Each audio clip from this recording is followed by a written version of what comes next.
Didac Sales, campió iberoamericà de perxa, ens ha fet patir amb els dos intents nuls dels 5 metres. Bueno, al final 5.40, has intentat el 5.51. Quines energies et queden, et dones tot això de cara a un futur immediat?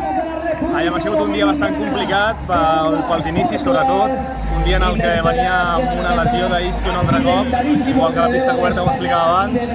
Ha sigut difícil, com deia, sobretot a l'escalfament, no sabia si podia saltar. He anat a poc començant amb moltíssims nuls, passant d'alçades, fent un concurs molt tàctic i finalment, doncs mira, he tingut la sort de que he pogut posicionar-me en primera posició amb aquell 5.40, amb l'últim intent que em quedava i amb la sort de que els companys doncs, no han pogut assolir-ho i al final, doncs mira, he intentat 5.51 perquè era una molt bona competició pel tema del World Ranking, pels punts de classificació pel Mundial i amb una marcació una mica més alta es podia rascar una bona posició.